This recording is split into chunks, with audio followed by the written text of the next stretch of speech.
Hello, everybody. My name is Ryan Mace, host of the Zeneration Nation Podcast, and today I've got an interesting guest with me. We've got Jerry Purpura here. Say hi, Jerry. Hello. All right. So, today's topic for our first podcast is medical malpractice. We've got an interesting case here for a Krista... Is it? Hirberg. Krista Hirberg. 20 years ago, there was a potentially horrible crime that happened to her, where there was a cover-up, indecency, and just a lot of forged documents, correct? Medical legal murder. According to the records, it's flat-out murder and cover-up. All right. So we're going to go into a lot of that here. It's going to take us from right now 5 to about 7 o'clock.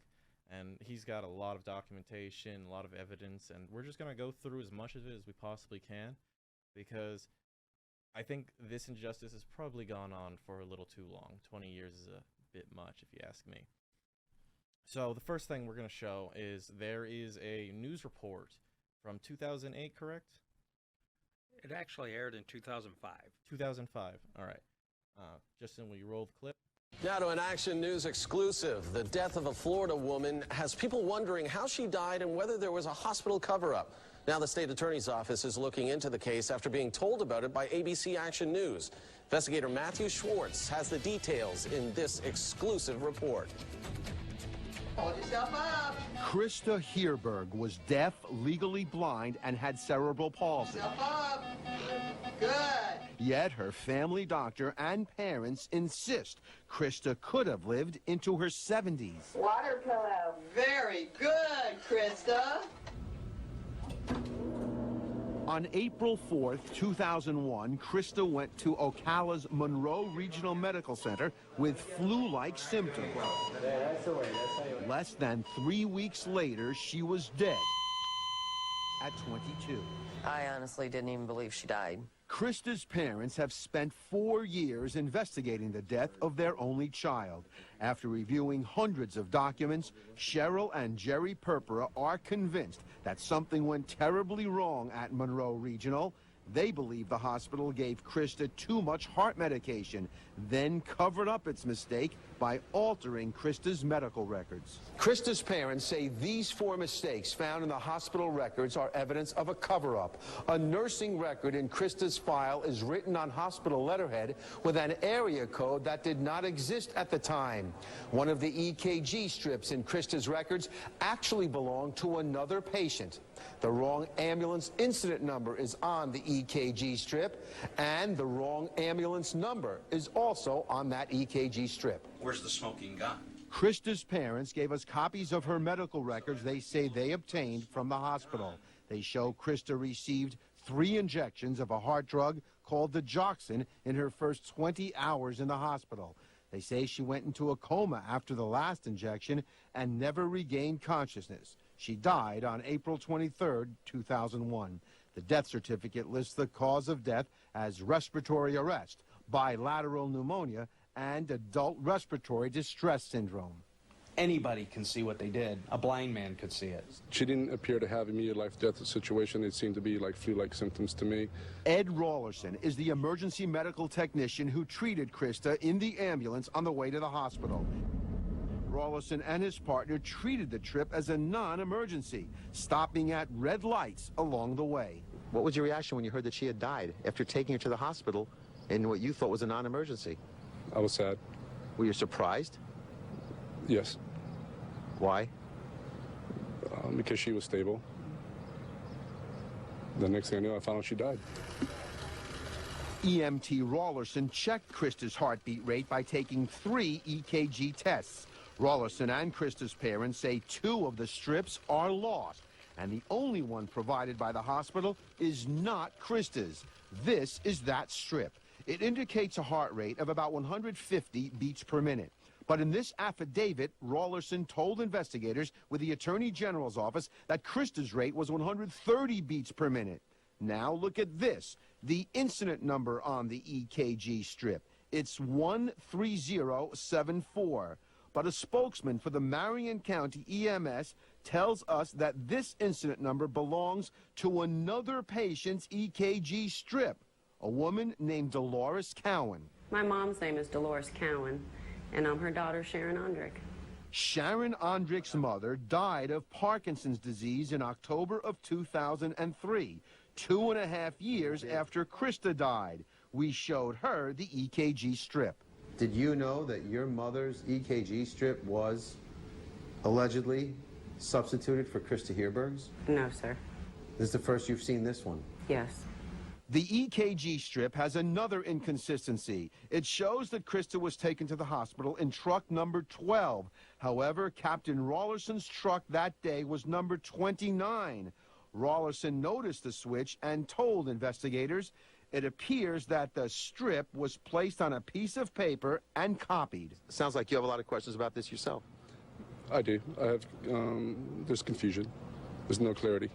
This is called a nursing flow sheet. It's a record of a patient's treatment. Look at the hospital's letterhead. The area code is 904. But when Krista was at the hospital, Ocala's area code was 352. It changed in 1995, 6 years before Krista was there. Her parents believe someone cut and pasted another patient's flow sheet onto Krista's to try to justify her medications. She didn't have to die. Krista did not have to die. Henry Farrow is an attorney who reviewed the documents for Krista's parents. You're well versed in this case. You've seen the documents. Do you think these hospital documents were altered? The records, no question about it in my mind, have been tampered with. I just got about a 30, 45-second statement, and I'm not allowed to answer any questions or anything like that. When we told hospital management we had evidence of altered documents, they said the only statement would come from Ryan Gerds, their community relations coordinator. The Agency for Healthcare Administration and the Office of the Attorney General did separate investigations into the complaint, and both determined that we provided the appropriate care for the patient and that no files had been altered or were missing.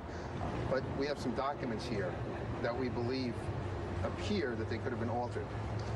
I'm sorry, I'm not allowed to comment on anything else. Nope, I'm not allowed to comment on anything else. Because this one has a different area code than what I'm sorry. the hospital is. I can't comment on anything. You really can't say anything about that? I'm only allowed to read the statement. 2 investigations by the Attorney General's office cleared the hospital of any wrongdoing. But those investigations focused on Medicare fraud. It just is so inhuman. Krista's parents want a new investigation focusing on her medical records. If there's any justice out there, then somebody will look into this. Krista's parents couldn't get a lawyer to take their case because attorneys told them it would be too expensive. And due to Krista's condition, she would not have earned a lot of money. Now, thanks to our investigation, the state attorney is looking into whether the documents were altered.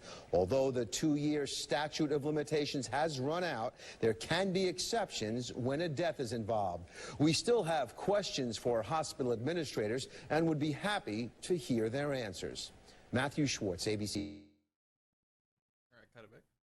All right, so you've seen the video footage now. It's a bit old and it's poor quality, but like I said, this has been going on for quite a long time now.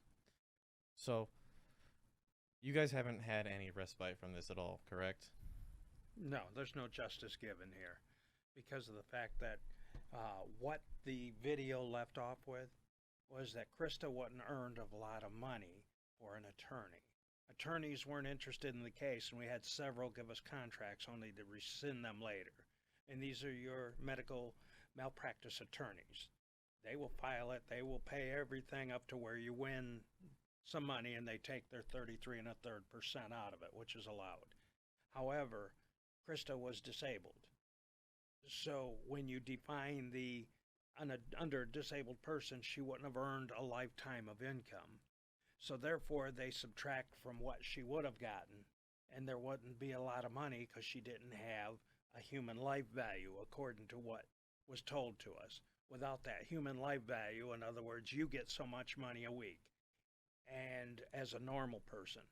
But as you age, you get your cost of living increases, so your human life value goes up between now and age 65, when you normally retire. Well, Krista wouldn't have worked, so there's no cost of living increases. There's only the fact that she didn't work, so she had no value, so attorneys were not interested in taking the case. We were told that it would cost well over $100,000 to bring this case into the courts and win something. Although they could have won it, there wasn't any money there for, the one attorney said, for either you or me. Meaning he could make a little money, but you wouldn't get any. Or if I have to pay it, I'm going to take my money. You wouldn't get any. We're not interested in bringing the case because she was disabled.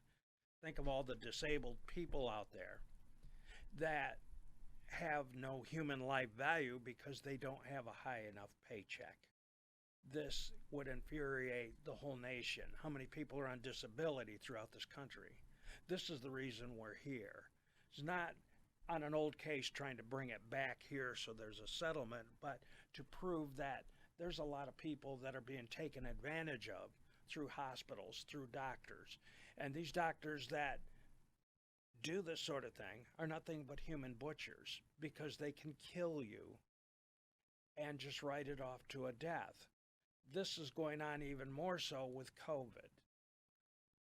Go into the hospital, die of something that's wrong, they label it COVID, throw you in the freezer, and that's it. It's done. There's no investigation. There's no human life value if they just put the name COVID on it. So how much is going on that resembles this case? A lot more today than back then. In fact, on the very first page of this report, Bernie Sanders talked about the medical mistakes when he ran for president, and nothing was done with it. These things have to be addressed in Congress, and I realize Congress is upside down right now. That is a whole nother story, but these things all have to be straightened out in this so-called America. All right. Well, let's go step by step through like the beginning of it. So let's talk about how did she end up in the hospital in the first place? It was Krista like had a flu or a cold. She was feverish and vomited a few times. So because she was handicapped, she was nonverbal. She couldn't tell us what was wrong with her. So her mother decided that she should be seen at the hospital, make sure everything's fine. She got nervous and said, okay, let's take her to the hospital. So instead of me loading her up, being sick, in a minivan and taking her to the hospital, we called the ambulance for a non-emergency run, which they didn't have at the time. So they ran the emergency and then got to the house and picked her up, and she was, according to, and you saw Ed Rollerson state that she was stable, and she was at the time. They did a non-emergency run, which was backed up in the news report. She wasn't ill, she wasn't vomiting, she was stable. Okay. So then, let's get this right. She went from your guys' home to the hospital, right? And then what did they put her on? You mentioned to me before the show a breathing machine, correct? Say that again?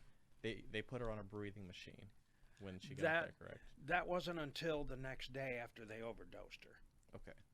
They actually took her into the hospital. We waited for hours. They took her down to X-ray, did their tests. We were there through all the way till about 1, 2 in the morning when the nurse said she's going to sleep now. She was relaxing. We went home and grabbed a couple hours of sleep. Cheryl got back there in the next morning when actually what happened was they gave her a shot of digoxin. And all they said is, we have a prescription from the doctor. It's to calm her down. It's for her heart. She didn't have anything wrong with her heart. There was no conversation of anything going on other than she was sick. Okay. We didn't get any diagnosis of anything. We didn't have any reason or cause for concern. The very next morning, when the shift changed, a new nurse came in. Obviously, on the medical records, it called for a shot of a drug called digoxin, which is a heart drug. This is the whole telltale sign of where things started to go wrong. What happened there? The hospital hasn't verified it, but from most assumptions is they mixed up admitting records with another patient.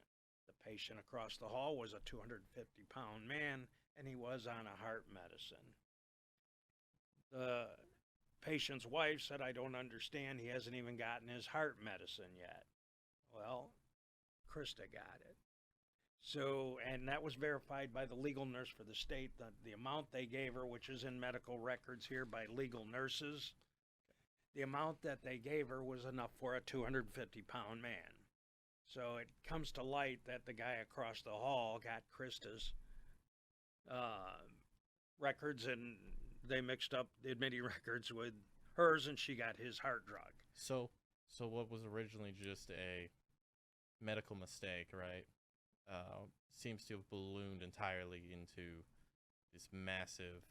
It was a medical mistake that was carried on after they realized what they did to her. But was it fixable after that mistake, or was the damage already? Damage was done. Okay. Once the doctor got in there, he didn't even know what he was coming into. When he got in there, he was probably informed what they did to her. When digoxin gets into the system and causes this kind of overdose, it crosses the blood-brain barrier and will and can put you into a comatose state, which is exactly what we experienced. Did we know the name digoxin or what that drug was at the time? No. I'm not a medical legal person. I'm not a medical person. I don't have a medical background. Had I had that, I probably could have identified that. After research into it and talking to legal nurses, yes, I now know what they did. And then it ballooned into an immediate kick to try and save her. Yes, they did do in the emergency room probably all they could. Okay. But after the emergency room, when we were asking what went wrong, we never got clarity. We never got anything diagnosed. There was no diagnosis. There was no need to be giving a heart drug, especially an old one like digoxin. So there was basically an immediate panic where they didn't know what to do for a period of time. There you go. So they just kept you in the dark. They kept us in the dark, and as we felt we're asking for what's going on, I asked for some medical records. Mm-hmm. This is where they got into some trouble. They didn't know what they gave me. They gave me a small packet of medical records, and some of that stuff was that they couldn't change the beginning. So some of it was hastily put together, which was the start of looking into this. So was that where the missing MKG or EKGs? EKGs? Those came later on when we asked for, we had the hospital EKGs. Okay. Those they said were hers. When it became apparent was after you're looking into this. Now this took me time of looking at these records and reading what's supposed to go on. We already had contacted an attorney. The attorney held on to this case for almost 2 years. In fact, I think it was 2 years, and then rescinded the decision to go further with it based on what he found out. Well, the first attorney rescinded it, so we found another one. Now, the way the law writes and the way it's written for this sort of thing is it can be extended. You heard the news guy say it can be extended when a death is involved, especially when there's fraud. Well, we had enough fraud, and it can be extended to 7 years. So this started the trek of trying to get other attorneys on it, of trying to get the whole case settled and brought into court, because, of course, it was murder and cover-up. Mm-hmm. And as you're researching this, I found in the stack of records, if you have this picture of if the you can records. pull up the fat document sheet, Justin. So that's the files that... The file on Krista's records, that was all taken apart by several legal nurses. And it shows the switch of records. It shows questionable statements by doctors, by putting people in. It shows that the emergency room doctor that we saw, and we got his name, was moved to the next day. He stated he didn't see her till the next day. The doctor that they put in that supposedly saw her in the emergency room was suspended at the time. He couldn't have been there. Oh. So obviously they just pulled a medical record, and it had this doctor on there. They gave me a piece of paper on the very first sheet, and you couldn't hardly read the scribble of the doctor's name. We finally made it out after 2 years. This is how we know he was suspended. So when you track it back to that particular doctor who was suspended at the time, but all of a sudden, when we proceeded this through legal matters, was put back into the hospital with a huge promotion. The doctor who was already suspended. Yes. He was put back in. He was brought back in. So Now, I imagine he holds a lot over the hospital and can call his shots at this point because he helped them on a case that could have closed them, according to the state of Florida. So he took the fall guy position, and once it worked out fine, they promoted him as a reward for his there you go his services. We reward those people that lie for the money. Yes. So this is where this whole thing goes. Do you have his name? What was his name? That was Dr. Crow. Dr. Crow? Is it spelled C-R-O-W-E? W-E. Hold up. Dr. W-E? C-R-O-W-E. C-R-O-W-E. All right. Dr. Crow. Let's see. Dr. Donald Crow? I believe it's Donald, yeah. It's been a while since I looked at all the records, and that was 20 years ago. He's got an amazing patient experience rating. I would imagine. Florida Monroe Regional Medical Center. Yes. 2 out of 5. Yes. He was suspended for drug use and selling drugs, and his own mother turned him in. All right. So an amazing doctor to have, apparently. I would think that would be great if you want to cover up records or lie.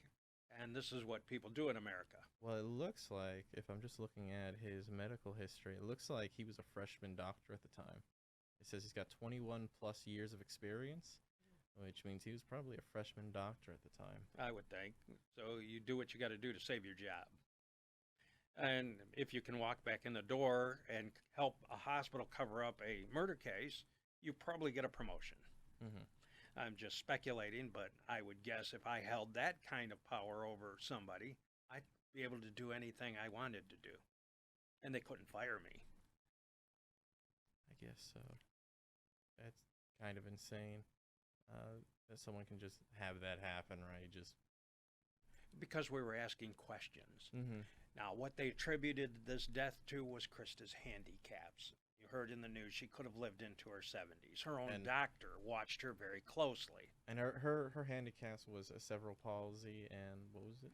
She was labeled with cerebral palsy. She was labeled with a lot of different things. What Krista was actually malpractice at her birth, because she was taken. Her mother was allowed to give a natural birth when they should have taken her cesarean. And there's forceps damage that you can see on her head. One doctor identified that. What's the result of a breech birth? At the time, if she was taken cesarean at the time and treated properly, then she probably would have been as normal as you or me. But because of what happened to her at birth, she was nonverbal. She was cerebral palsy. They actually broke her spine and her hips at birth by bringing her through the birth canal the wrong way and pulling on her. So that's what happens when you have malpractice in the beginning. This is malpractice at the end. It's a sad story that happened to this little girl, and this is why we talk about it this much longer later, because these things can be prevented. And that's what the nurse in Las Vegas, her name is Helen French, has come out and said that she was a nurse for 40 years. She's been on several committees. It's all here in document form. She looked at these records and said, this is the worst case of cover-up and the most horrific thing I've ever seen in 40 years of nursing. She's trying to make Krista the poster child for this sort of thing that she had prepared to go to President Trump. But of course, President Trump is no more, and bringing it to Joe Biden would be fruitless because I sent him several letters, at least 50 of them. When Joe Biden and Barack Obama stated they were going to have a transparent government and you could get in touch with them through letter form, through phone numbers. They put phone numbers, email. I sent emails, I sent letters, and of course no response. I had the proof packed in it that we wanted a congressional investigation into this sort of thing, because you're going to have to prevent what happens in hospitals, because other people don't need to go through this. Do I need to go through 20 years of researching the murder of my daughter? Does my wife have to relive this every time we're asked a question, what happened to your daughter? Mm-hmm. Because you relive this nightmare of, we know the truth. We know what people did to cover up and save their jobs. Anybody would do it. So right now, you mentioned before the show that you're trying to get it to the governor of Florida right now. The governor of Florida, right now in the state. DeSantis. Governor DeSantis, and right now in the state, there's something called the free kill law going through the state Congress. Okay. The free kill law is when you are of a certain age. The way the law is written in Florida, when you are of age 25, if you are not married and malpractice occurs, just the example I was talking to you about earlier, if you are 25 or older and malpractice occurs, nobody can bring suit except a surviving spouse.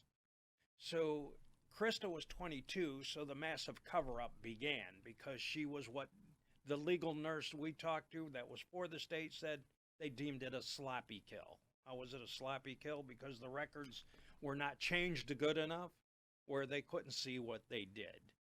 All right. Justin, can you pull up my screen real quick? So the free kill law under section 768.21 of the Florida statute states that only spouses and minor children of a descendant are allowed to pursue damages for pain, suffering in medical malpractice cases. What that means is the adult child aged past 25 may not pursue legal action if their parents are medical malpractice victims. In addition, parents may not sue for adult children older than 25 who have lost their lives due to medical mistakes. The only relationships that legally warrant a family member to pursue pain and suffering damages in a medical malpractice cases are the following people in relationships to the descendant, spouse, and minor child.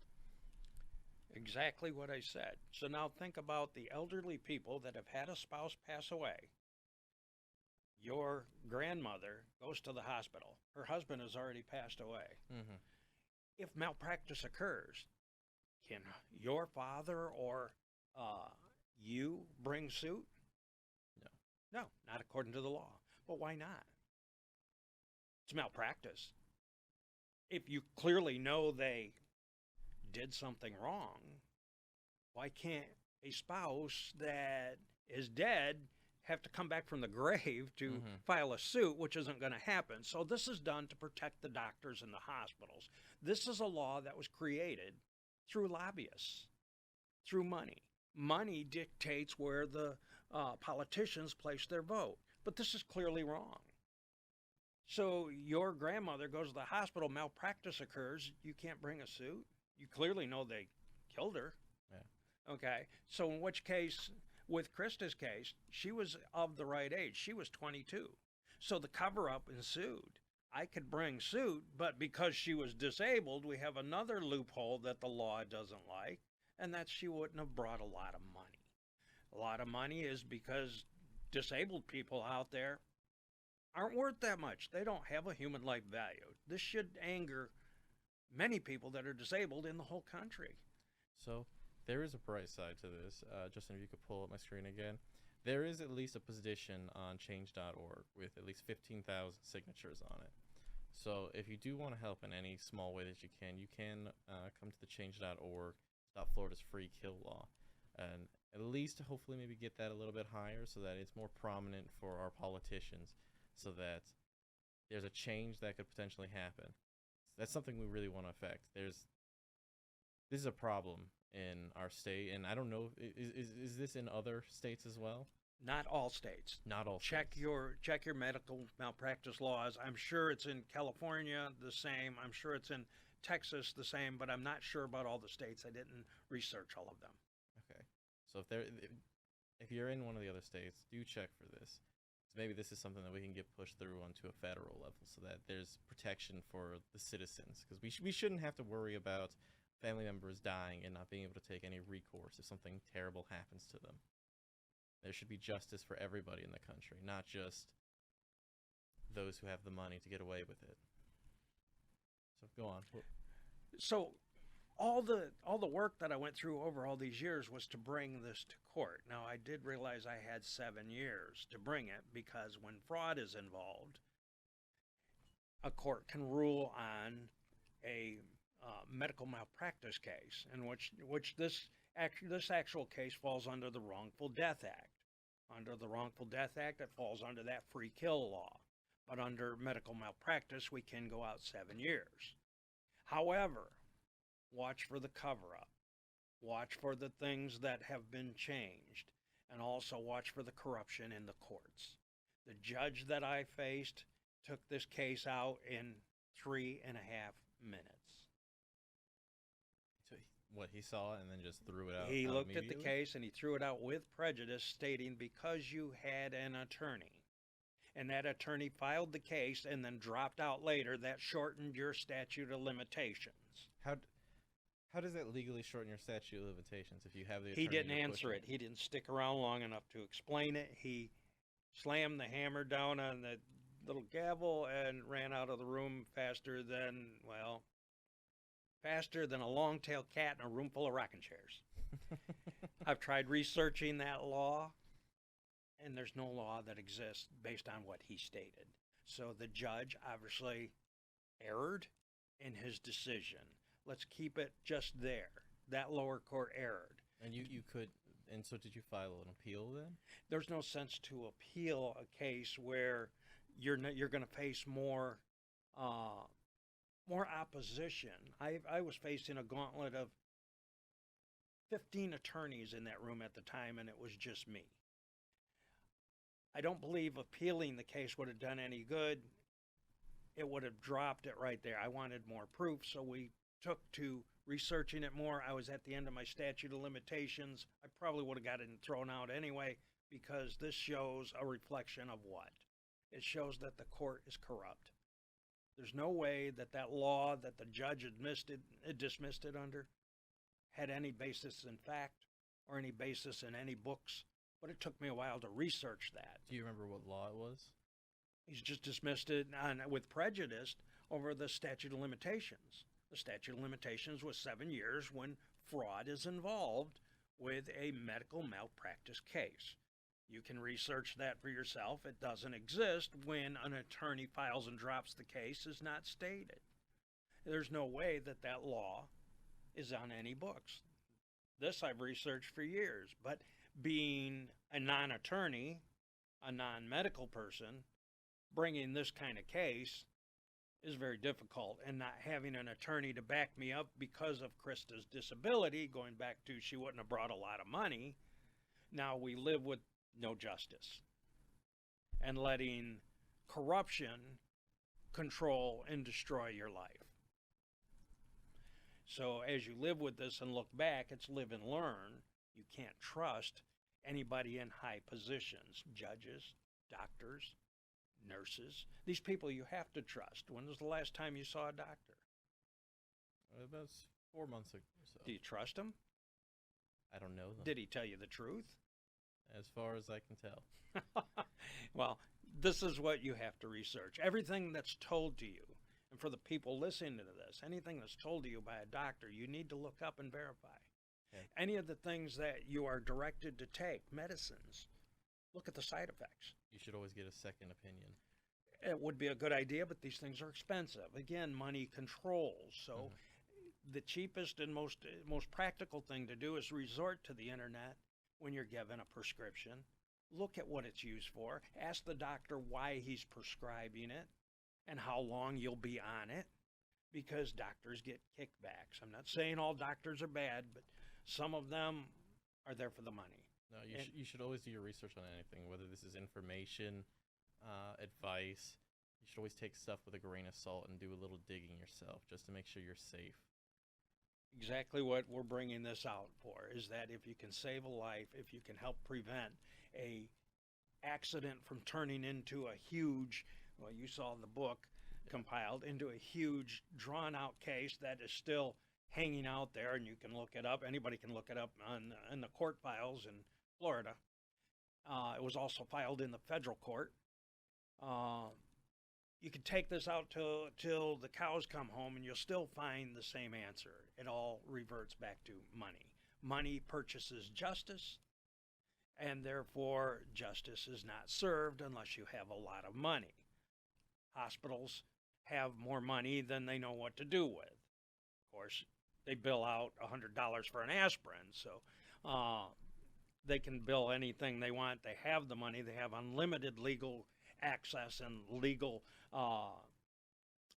people to research the things that are being thrown at them. They can usually win them.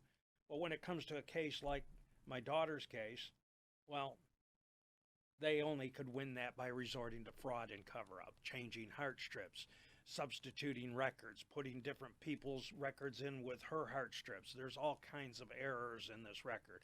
It would not have taken an hour in the court for the judge to see this, and I think it was all pointed out while it was filed, and the judge knew this when I brought it to the Marion County Court.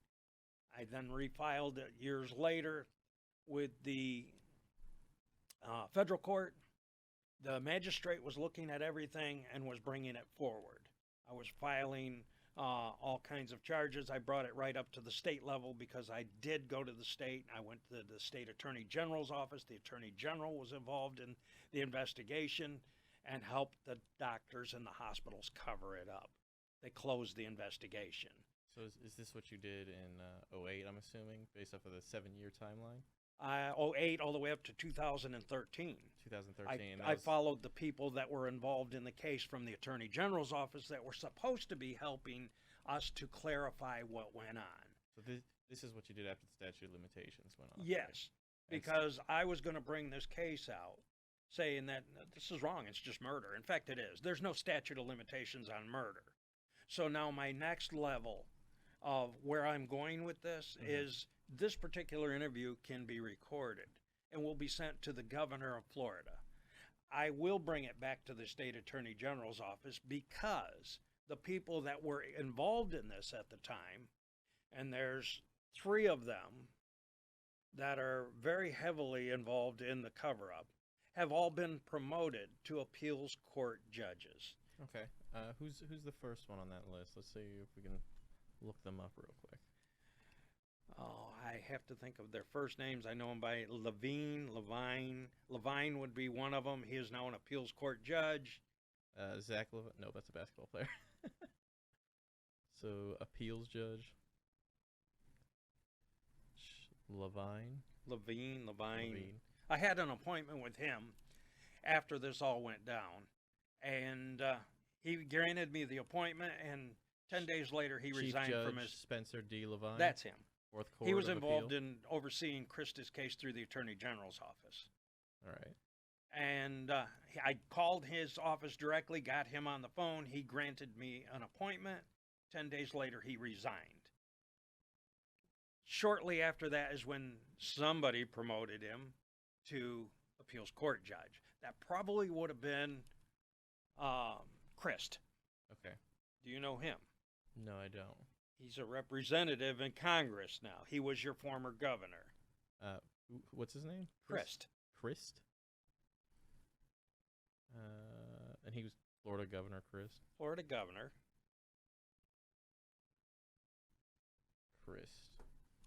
All right, let's see what we got. Charlie Christ? That's him. All right. He will be, he's going to try and run for governor again, according to the announcement, against DeSantis. Is he the one who switched parties multiple times? Yes. Okay, I know exactly who he is now. Yeah. He was involved in this and wouldn't see me. He sent his deputy attorney general to see me and my wife and the group we brought with us. But he wouldn't do it personally. He sent his deputy attorney general, of which I can't remember his name. This was some years ago. Right. The deputy attorney general would not reopen an investigation that was closed, stating that his boss frowned on it. A murder case? Your boss frowns on it? You would not open it up. So it got closed. Who's the third person then in this? So we've got Chris and we've got... I got to think of his name for a minute. My mind goes, I'm not getting any younger. He was also involved in the whole thing and was there when we gave our presentation at the Attorney General's office. And the other judge is Lambert, our Marion County Appeals Court judge now. Lambert or Burt? Lambert. Burt, okay. Judge Lambert. Brian D. Lambert? That's him.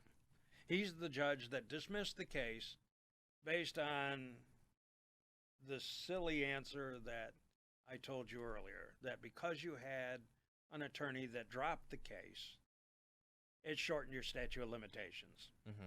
You already tried to look that up. I'm sure it doesn't exist. Yeah, it's a bit difficult to look it up. It's a lot of information compact. It's a lot of information. We're going through books that are this thick. Yeah. I have drawers full, filing cabinets full of things that were researched. I couldn't bring them in here and research it in a year. This is 20 years of research.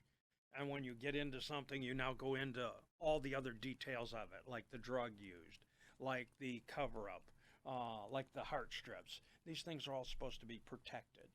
When we researched the heart strip through the news reporter, gave us the heart strip number, we realized that there's a division in the Marion County backup ambulance that comes to back up. At the time, it was Monroe Regional Medical Center's ambulance that responded, but Marion County has to respond with them. Mm-hmm. Now it's all owned differently. It got sold after that. I wonder why. Well, what happens is they're supposed to keep a copy of all the records. So when I looked at the map of where the cutoff was and where the house was, Marion County Fire Rescue responded to the call to pick up Krista, which was Ed Rollerson you saw on the news report. The news report did a good job, but he didn't go into enough detail. He could have exposed it right there, and he did find out, because I later called him and talked to him. He's now working for another news station out west. So what they did is switched heart strips. One run number, and that's what they pointed out, was for Marion County Fire Rescue. The other run number was Ocala Fire Rescue. Okay. So when I went to Marion County Fire Rescue, they said they didn't have the heart strips. They aren't there. They're supposed to be. Why aren't they there? So then when we go to what that run was, and that was an Ocala Fire Rescue number, which they pointed out to me and we researched, I went to Ocala Fire Rescue and asked for that run number under my daughter's name. The fire chief came out and said, I don't have a run for that name. I said, exactly, I knew you wouldn't. But you have a run number. Can you look that up? He went back and he checked and he says, yeah, but it's not your daughter's name. He said, I'm not supposed to do this, but come back and I'll show you. He pulled a notebook off an open shelf, dropped it in front of me, and you can see all the runs, and all the heart strips are stapled with that run number. When they got to the run number that was the one I was looking for, the heart strips were missing. Amazing. I asked him, who has access to this? He said, just about anybody. It sat in the fire rescue office on an open shelf. Wow. So who trains the fire rescue people? They just leave important files open to the... At that time, they were right there on the shelf. He showed me where they kept them, on an open shelf right in the office. They should have been locked up. They should be secure. But most people don't go that far to investigate murder, I guess. And unless you're a cop, and then you're a different story. So when I asked, why is this open? He said, well, they train the fire rescue guys here, the new recruits, that sort of thing. Now, let's take that a step further. Who trains the fire rescue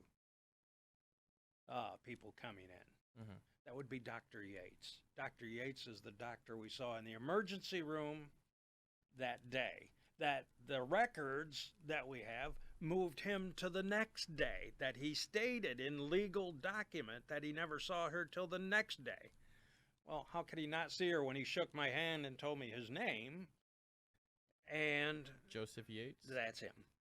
And how could he not be there when he was wearing green corduroy pants at the time? Mm-hmm. Gee, we even remember that. So obviously they moved the doctor because they did something wrong.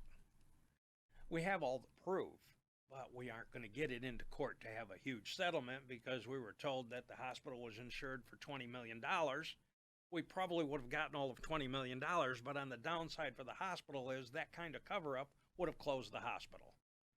But we were told by the Attorney General's office that next time they go looking for Krista was on SSI and she was on Medicaid. Next time they go looking for Medicaid money, they will be denied it.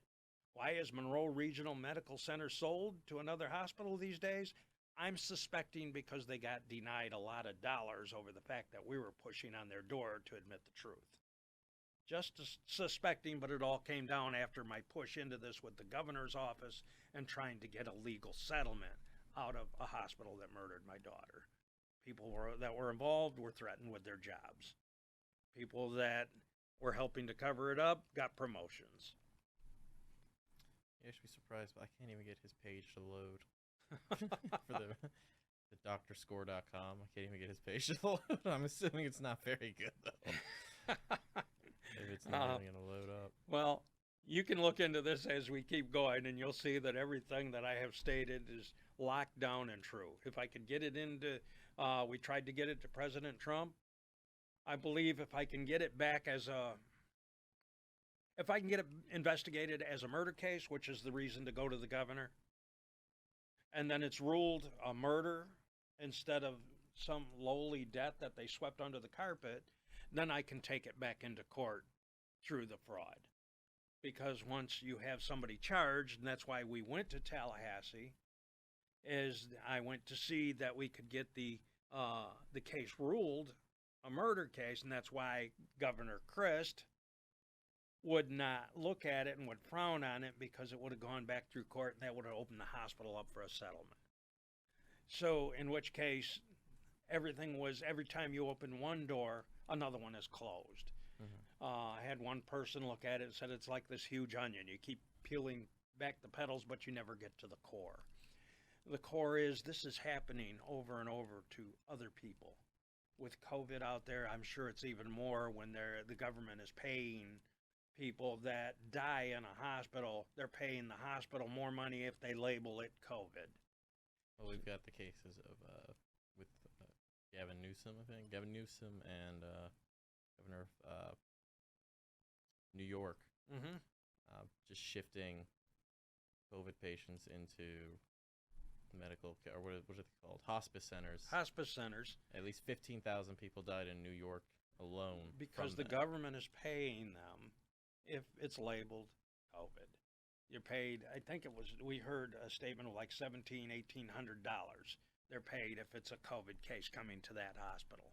So again, it's back to money purchases justice and purchases the truth. If I had more money than the hospital, I could win the case. But money purchases justice. So looking into this, what should Americans do? Get to their senators, get to their congressmen, write to them that if they're upset, especially in the state of Florida, over the free kill law.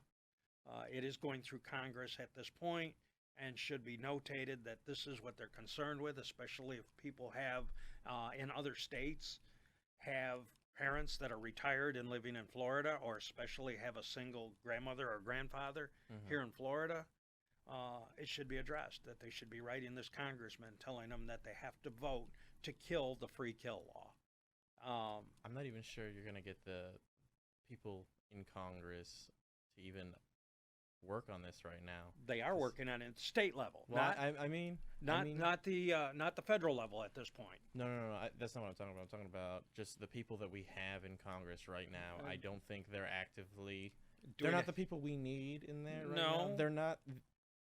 When we say we want the people in Congress, we should probably actually move these guys out and get people who are the people, locals who run for office. Exactly what was on Hannity or Ingram the other night, stating that this is why the one man is running for senator or congressman. I think so. I know the guy you're talking about. Yeah. You know who I'm talking about? He's running because he's the real people. He's from the people. So yes, if you're a regular person out there, think of looking for Congress, looking that way for your own benefit, but also for the benefit of the people you can represent and help, because the people that have been there too long, this is why we should have term limits in Congress, are just voting for their own pockets or their own constituents and getting money into what they call pork barrel politics, which is, we'll get this funded if I agree to this. It's just wrong. this country is going downhill really quick because of the people running it. Yeah, we need to start getting people who aren't looking for a job but looking to do better for the community. There you go. I just put out a video yesterday talking about the type of people we have in the country right now. It's not right, left, or party-based anymore. There's 4 distinct people in the nation right now. Right. You've got the establishment types who are just there for money and power. You've got the people who aren't aware of anything and will just occasionally pop up. They're more like zombies. You've got the ideologues who are only doing things for a collective or for some sort of idea that they're zealous for. And then you've got people who are on principles who are running. We've got a lot of those starting to pop up now, mainly for the Republican Party, and that's what we need more of. So if you've got a senator or a congressman who's running for a local office, either state or federal, start looking into what they actually believe, because unless people are going to start standing up and start actually looking into the people who we have running, we're going to continue to get these people who don't want to do anything. That's why I worry about this actually going through Congress. I don't know how many, I mean, this is a fault of my own too, right? Not knowing who's in our Congress right now, just on a state level. On a local level, we need to be more active and start pushing for things that are actively going to help better the lives already, because we don't know what goes through there every so often. Things just get pushed through. Do you want your children and those children to grow up under some of the freedoms that you enjoy today that are being taken away? This is what's at stake. Oh, I do. That's why I started this. Mhm. I want people to be more involved and to be more responsible. There's a lot of responsibility that comes into The this. corruption existed back here in 2001. We ran into it. Back in 2003 and 5 and 13, I was getting to the point where when the federal magistrate, was looking at this case and bringing it forward, they moved the case to Orlando. Mhm. The Orlando sitting judge took a look at it and dismissed it, saying they didn't have jurisdiction to hear this case. What part of murder and cover-up is not under the jurisdiction of the I thought state cases courts were allowed to be moved depending and federal on courts? in federal courts. That was federal court I filed the next one at. Okay. What part of jurisdiction doesn't the federal court have when the state court screws it up and it gets filed in the federal court? What part of that is not hearable in the federal court? The judge dismissed it, saying they didn't have jurisdiction. Obviously, corruption. Okay? Are they paying the judges? We had that investigated. We have heard, and it's been confirmed, that the judges are paid for their decisions. That payment can be tracked, but the way they're paying the judges is depositing money into their 401k plans, so it cannot be tracked very easily. And you have proof of this, correct? I have researched proof of this through a private investigator that I paid to find out why are judges turning on this case. It's a murder case. Why won't the judges hear this? So I got my answer. Can I pull it out of their own personal 401k plans and prove it? No. Can I file that as actionable? No. Can I take it and say it's hearsay? Yes. Can I relay it to other people that you're involved in this sort of case like we faced? Yeah, I can tell you if you're going to spend a lot of money on it, that you're just going to spend a lot of money. Because I've been there and I have spent a lot of money. And I'm still spending money to bring this out. I'm still bringing out and talking about it because it's corruption. It's what Trump called it way back when, let's drain the swamp, but he didn't go deep enough and they stopped him. You have to go all the way down to the state levels because corruption is everywhere. Everybody has a price. Mm-hmm. How much will you take to lie for me? Nothing. $2, $10? Okay. $200, $2,000, what's it take? If you have more money than you know what to do with, like hospitals have unlimited funds, then that's very possible. Insurance companies that insure these hospitals, up to $20 million, we were told, in Krista's case. So are they going to spend money to cover that up? Sure, they don't want to spend $20 million. Why would they give some little guy like me and my wife $20 million on something that was an accident? They're going to cover it up. Well, this is why you have to have principles. I would never take money to lie for something like that. You wouldn't. Some people are very heavily principled. I won't. I already know that. But, and this is the very thing I stand up against, is that are you going to lie and destroy somebody's life, or are you going to stand up for what's right? Some people do. I'm not saying everybody's bad, and I'm not saying everybody in government is bad. I'm not saying every cop or every doctor or every lawyer or judge is bad, but we have caught some that stand out. Okay, I should say that the term is stand out like a sore thumb, because what they do reflects what you're going to get. And again, do you let one bad apple spoil the whole bunch? You've heard that in terminology, but yes, it can, because look at what's happening with the police officers. Yep.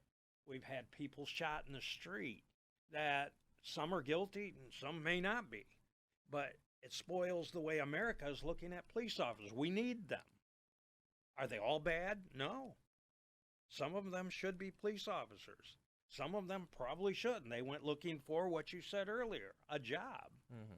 Okay, if they're looking for a job, that may not be the career for them. I don't want to go get shot at for $40,000 a year or $45,000, whatever they pay police to start less at. than you think. It's not worth it to me to be shot at for that kind of money. But I guess for the people that want to be in law enforcement, that's their dream. If that's what you want to do, go do it. We need police officers, and it will turn around. Yeah, America will work that. We've got quite a few, at least principled police officers who aren't taking or just going against the people. Like, there's been a mass shortage of police officers lately, as people or officers are just walking away because they're not going to be abused or taken advantage of, used as a scapegoat for just doing their job. Because there are honest mistakes that happen, and there's been a lot of tension in that field where people are just the public and the police officers have not had the best relationship built up over the past 40 years. It's been deteriorating very rapidly, and neither side is doing much to de-escalate, and there's a massive push by the media to only show the worst aspects, creating more fear and panic. And what it creates is one bad apple spoils the whole bunch. So now you got to start back at square one with building trust. And what is it all based on? Trust. If I don't trust you, I don't give you anything. If I trust you, I get destroyed. That's what happened to me and my wife with trusting the doctors in the hospital that day. We trusted them to make a decision based on our daughter's health. She had a cold or a flu. It was more than likely just a cold. And she died for it. Why'd she die? Because she was disabled and handicapped. They used that against her. So the people that are disabled and handicapped in America should be on guard.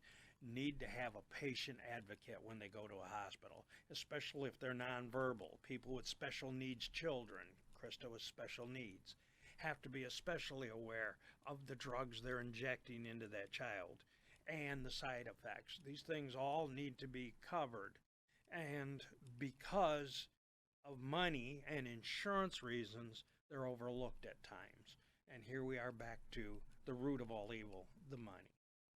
So in which case, what have I gone through? Is trying to prove that one little disabled handicapped girl didn't die from her handicaps, which the hospital tried to present that by the death certificate that was on that news report, is that she died from medical malpractice, a drug called digoxin that was given to her not one time, but I believe 4 times, in doses that were larger than what anybody 250 pounds needed. She was 78 pounds soaking wet. So they gave her 4 doses of it? It wasn't just one? They got it mixed up. The next day, the nurse came in, gave her a shot of the drug. My wife Cheryl asked, "What's that drug?" She said, "It's digoxin." She had it in the ER, doctor's orders, and shot it into the IV bag, into the line, which is not supposed to be given that way. And there was no test done for that drug. Before you give that drug, if you look at the whole thing, tests have to be given, have to find out if you're allergic to it. There's different things that should be done. They assumed she was already on it by, what I say in the beginning, mixing up admitting records from somebody else across the hall. It's pretty obvious when you put the pieces of the puzzle together and you see, why did they change records? Why did they change doctors? Any doctor that would have been there overseeing this would have not done that. The nurse injected the shot and ran out of the room.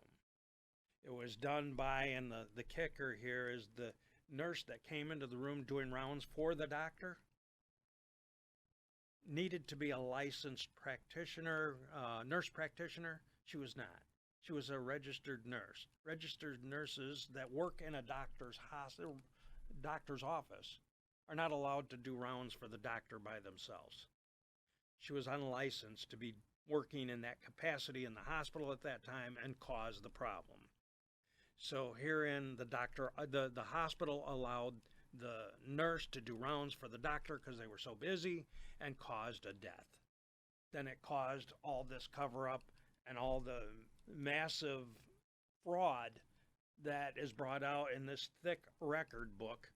That is what reason? Because the hospital allowed the nurse to do rounds for the doctor. Her name was Donna Ball. I don't believe she's a nurse any longer. Donna Ball. Let's see what we got.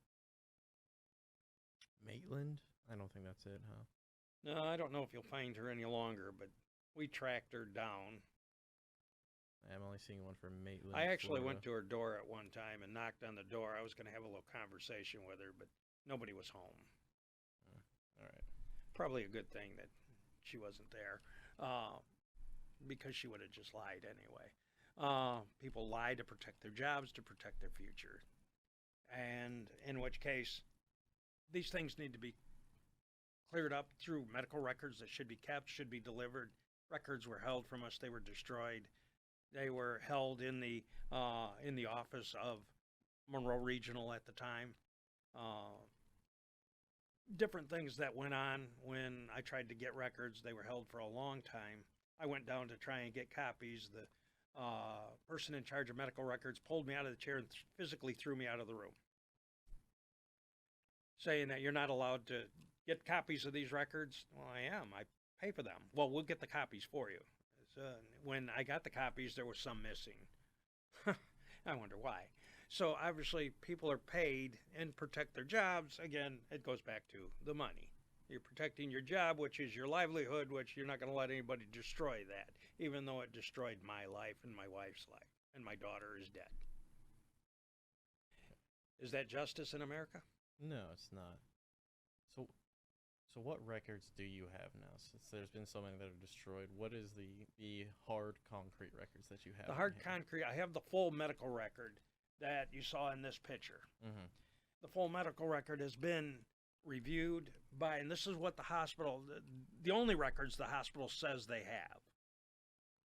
So we took them apart and took them to people that are medical people, that are medical legal nurses, doctors. I've seen them all. I drove all the way to Naples, Florida to talk to a doctor.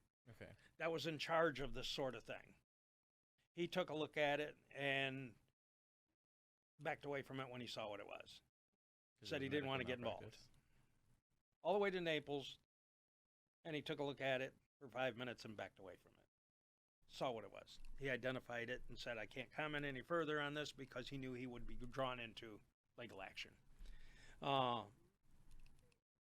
Different things that you do to try and bring out the concrete proof. I have all the concrete proof I need in the medical records being redacted, and the things that were in those medical records that are other people's records, which you saw a little bit of it in the news report, but there's more. The actual heart strip during a code, there's 23 minutes of missing heart strips in a continuous heart strip code. It's supposed to be continuous. Why is there 23 minutes missing? They actually moved the code time in the medical records. How do you move a time when somebody's coding, meaning their heart is crashing? Unless you're substituting other records in there, which we identified belonging to 2 other patients by the numbers on them. The legal nurse that did this report said the heart, based on what he saw in the heart strips, No human heart could physically do what they said it did. Gee, our daughter was a miracle person. Her heart did things that nobody's ever done. In a dying fashion, she turned into something nobody's ever seen. What did her heart do that no human heart's supposed to do? Well, it got larger and smaller, according to their heart strips. So it pulled a Grinch. There you go. And it's all identified by, these are people that study medicine, not just me. Okay. So when you see it, you just say, well, they changed medical records then. They took heart strips from here and heart strips from there and pieced them together. The very first page that was all scribbled on never had my daughter's name on it, had a sticker over it. This was photocopied, so you can't just peel the sticker off. But it was somebody else's record, and they went back many years to find somebody that went into that ER room that got digoxin. Why do I say that? Because it's pretty obvious by the very first part of the news report, the area code. Hospitals are required to destroy anything that isn't proper, and they would have had to destroy all the paperwork that had the wrong area code on it. So they went back in the records many years to find one that the doctor, remember I said he was suspended, but his name was in there, pretty scribbled over. It took me 2 years to figure out what that scribbling was in the writing. But once I figured it out and looked him up, he was suspended at the time we got that proof. What hard proof do I have? I got enough proof to prove that it's fraud. However, when you read the doctor's name and then put it together that he couldn't have been there at the time, and then you see the area code has changed, which I didn't recognize that for 2 years after I got the paperwork. I didn't even realize that was a Florida area code. I just thought that was way up north, because I've seen that code show up. There's still phone numbers who use it. I'm sure there is. And they sectioned it off somewhere, but it changed here. And they're required to destroy that paperwork and get the right ones out there, which they would have done. So what they do, they went back in the records, found somebody that went into that ER room, got that drug, and slapped a sticker on it. Nothing else correlates with my daughter at all. It doesn't say her name. It doesn't say any vitals, and there's requirements to take vitals. There's all these requirements that are just simply overlooked. And how do those get overlooked in a court of law? Well, it goes back to the judge that dismissed a case on a statute that doesn't exist. So you're fighting a losing battle when you're fighting corruption, unless you are higher up in government than you or I. Mm-hmm. And then you might have a little pull, but look what they did to Donald Trump. He was high up in government as you get, but he was trying to drain the swamp. Drain the swamp is clear the corruption that's out there that's supposed to be protecting you and me and the citizens out there that are relying on the laws that we pay lawmakers to make to protect us. But in this case, is this protecting me? No, it's not. My life is trashed since this day. I've not recovered from this and won't. I suspect that this will haunt me to my dying day because there's no cure for no closure. Mm-hmm. When you don't have closure, it's always on your mind. When it's always open, it's open for discussion like we're doing here today, but it ties into the other things that are happening in the world today. Corruption and money purchases justice. And we're back to that again.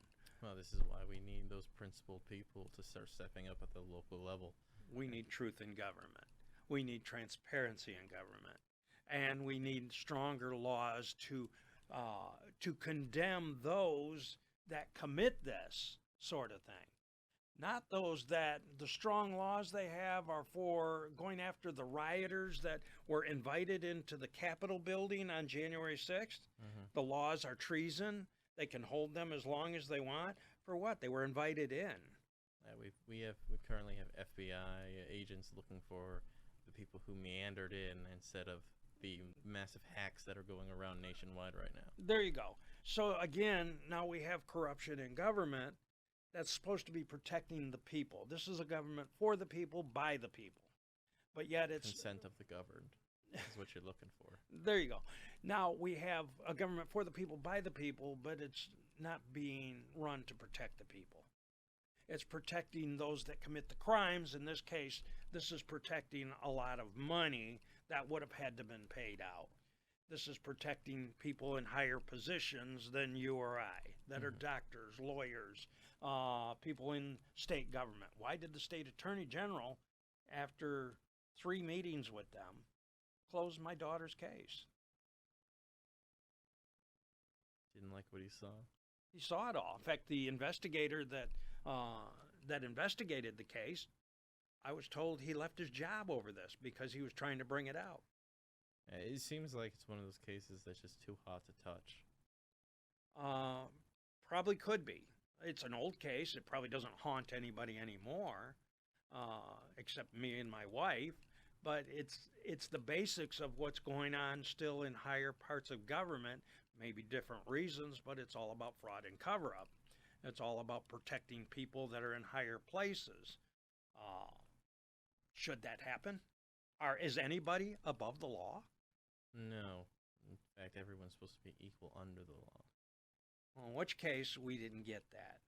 So with this breakdown of what you're doing today, I promise I will take it to Tallahassee. I will try to get it in front of the governor. I want this case opened and investigated as a murder case for what it is. I have people willing to say it was murder.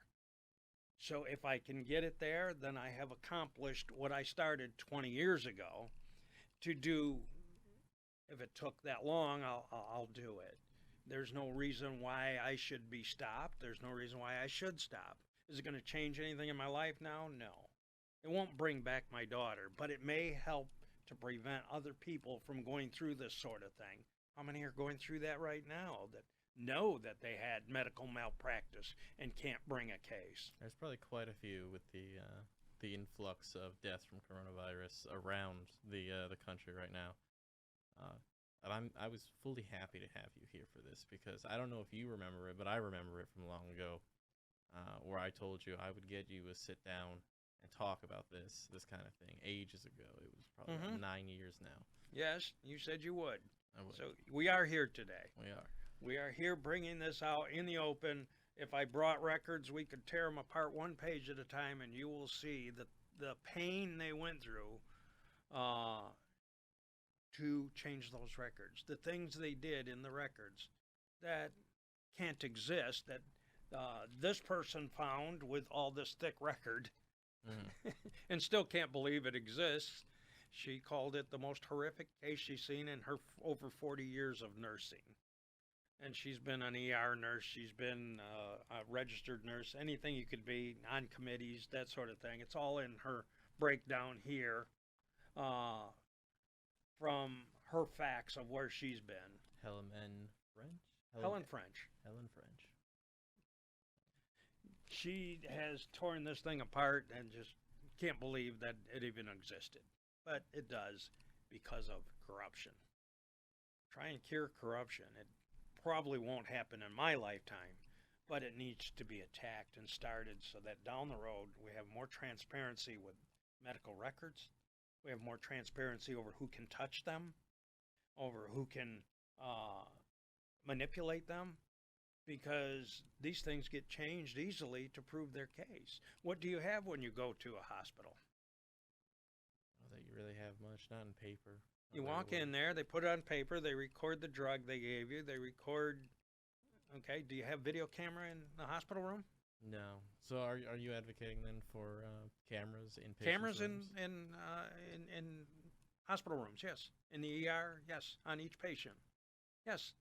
Because it'll show the time. They changed the heart strips. They changed the time of the code. It'll show the people involved. Why are they putting body cams on police officers? Prove innocence or prove guilt? Prove that the police officer had a right to use deadly force. Well, what's a hospital use when they inject you with a drug that can kill you? I see your point. It's the same as a bullet. It's not as messy, and they can change it a lot easier by changing the time they gave the drug or the amount of the drug, that sort of thing. I'm advocating cameras in hospital rooms, yes. Got to have it. It isn't going to change without it. So I could say, give me the camera of this and show me the code, because I have in my daughter's medical records 23 minutes of missing heart strips. How does that happen? It's supposed to be continuous. Where are those 23 minutes? I don't disagree with you at all. I think there's a big problem with putting it in that much. Because do you know how big files for that size can be? Yes. Yeah.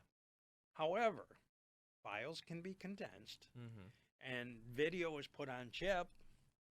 Each day, there's all you need is you need the recording of when the drugs are injected and who's doing it. No, so then let me ask you, would you think that maybe just having an option to have it filmed? Because maybe this probably would be a lot easier to push through if it was just an optional requirement that they have it filmed, so that maybe not everybody needs it, right?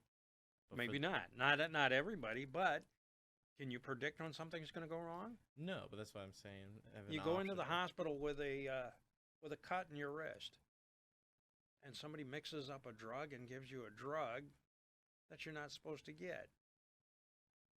Or you go into a convulsion at a certain time and the doctor comes in and clearly performs medical malpractice and injects something in the wrong wrist or removes the wrong side. We've heard nightmares of where doctors have done the wrong operation on a person, removed the wrong kidney or the wrong side. So, yes, it has to be on everybody. And could it be a filing nightmare? Yeah, but who needs to experience this for 20 years? No, I think you're right. How many people out there already have had this happen that would be upset over the fact that, well, I need to get on a podcast as this and talk about what happened to me? You will probably get calls from many, because we got letters when I was investigating people that went into the hospital. I made phone calls over the records that we did get. They're not supposed to release people's names. Well, we had other people's names in Krista's medical records. So I called them. We found out where they lived. They were upset too. So, and releasing medical records is against HIPAA guidelines. If you don't sign for it, they can't give it out. So they're protected. And I agree, it should be protected. But when you're requesting it and it's part of your daughter's medical records, it's a whole different case, because now that's cover-up. Now that's fraud. And fraud needs to be addressed more heavily than it is in the courts today. They overlook fraud because the judges don't want to get into it. They just ignore it. And that's what happened to us. When you have an ignorant judge, or many of them in this case, and you have an ignorant nurse, hospital doctor that isn't going to admit the truth, and people denying the truth, what do you have? Yeah, cover-ups. You have deceit. Deceit is the root of evil, and deceit begets more deceit. So why was the record for my daughter stay this thick? Because it was deceit that begot more deceit, that begot more deceit, which made the record thicker and thicker, trying to cover up their own mistake. I think I've covered what they did and why they did it. There's not much more to go into as far as the things we have found out since. Yeah, we found people that got promoted. We found a state government that helped the hospital. Where are you guys now then? Right now, I believe you asked me that, and that's where we want to take it to the state governor and get it to the federal level. And how's that gone so far? Well, not so good right now, because every time you open a door, it gets closed. Nobody wants to talk about this sort of thing. I've done one podcast already through the telephone when other people that heard it. So, yes, we're still talking about it.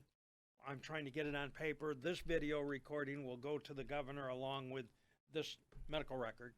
Okay. And showing the fraud, the deceit, the fact that it comes right out and says Krista was murdered. So what can first off, how can people contact you if they have anything useful for you? An email would be great. All right. What's your email then, so that they JDPurp, P-U-R-P, @hotmail.com. Okay. And if people were to reach out for you, what would they need? Like information or even just connections? Well, first you tell them, look at your medical records. Okay. Then as you compile your medical records, always get them. Even if you've just gone in for a COVID shot, you should have your medical records of who gave the shot, the time they gave it, that sort of thing. I believe they give that out. So if you do get your medical records, and if something goes wrong, you have some recourse. Because as soon as you go to request those medical records, that's when they're looked at by the hospitals, by the people that were involved, to make sure there's no legal action, because we are in a very litigious society anyway, where attorneys will get it and take it all the way home if they think they're going to make a lot of money. Mm-hmm. In my daughter's case, you heard the news guy, Krista wouldn't have gotten a lot of money. So they investigated it. They found out because of her disabilities, she didn't have a high human life value, but other people would. So, and you don't have to die to have a legal case. If something goes wrong, then you need to have the information of where it went wrong from. Right now, out on the internet, there's signs of people getting the COVID shot that have magnets that stick to them now. Have you seen that? Yeah, you don't need to worry about those. I can disprove them. If you pay attention to the videos, right, what they do is they're jokes to trick people. People will put adhesive on one side of them, and then when they're moving arms, they flip it over, and that's how they bait people. Okay, so obviously that's fraud, more fraud. But if it is happening, then you need the records of who gave you the shot, where you got it, and what kind of shot it is. Maybe it's one kind of medicine as opposed to the other manufacturer's medicine. The point I'm bringing out is get your records. Yeah, so you need to get your records. You need to know who's done what, just in case. There you go. You have to track what happens to you, and that's why I'm advocating for the free kill law to go through, but there's also has to be some control over that. I'm advocating for cameras in the patients' rooms, patient cams, I don't care what you want to call them. That would be the best way to tell the truth. Mm-hmm. And the best way to bring out the truth is to have that video recording. So yes, there's a lot of things that can be done. This nurse says that the insiders will know what to do and how it can be prevented at little to no cost. There's different things that she brought out in her report that relate to, and this relates to everybody, not just my daughter's case. It relates to Bernie Sanders' report back in 2004, I think it was, or something like that, was over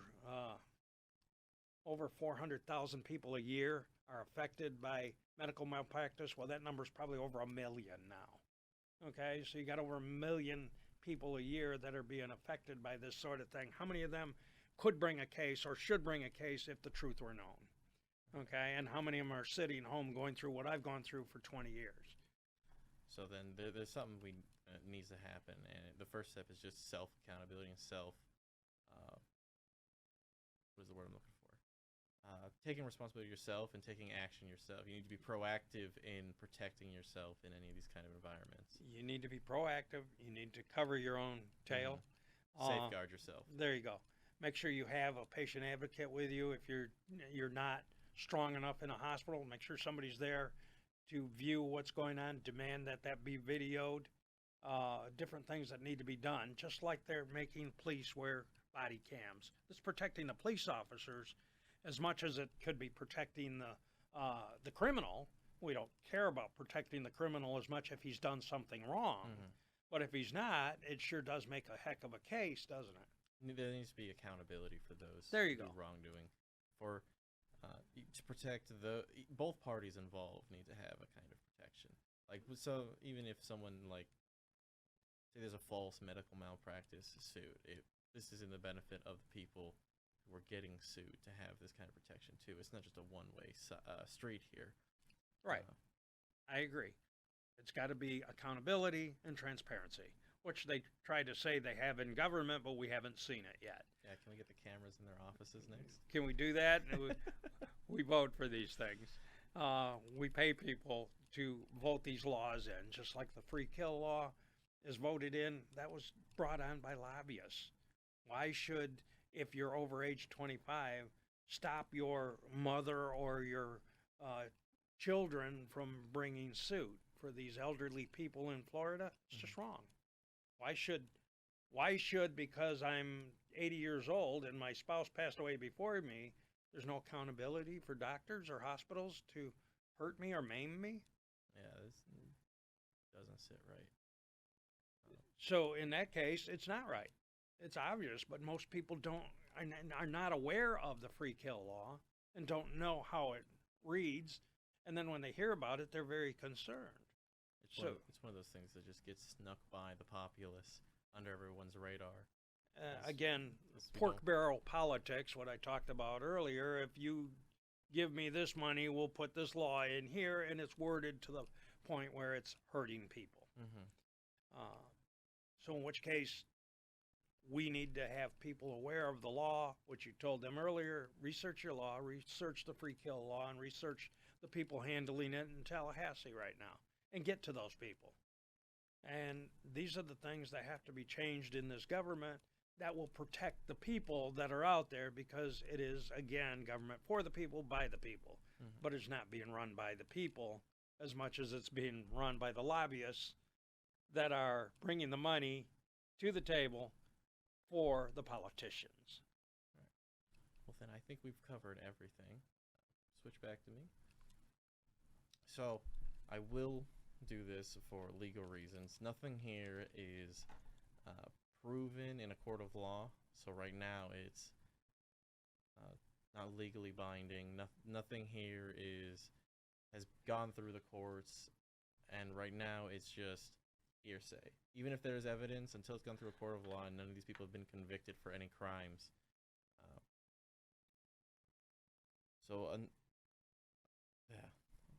Let me just say thank you for coming in, Jerry. Well, thank you for having me. I appreciate the conversation, and I'm glad we were able to get your case covered a little bit further, and I'm able to give you something after we're done here that you can take and hopefully use in your fight for your justice. So if you guys enjoyed the podcast, be sure to subscribe on YouTube and ring the bell for the notification bell, so you're able to get notifications when I either post a video or we do another stream. Hopefully the next stream will be next Wednesday, same time, 5 o'clock, and then the next one after that will be Friday.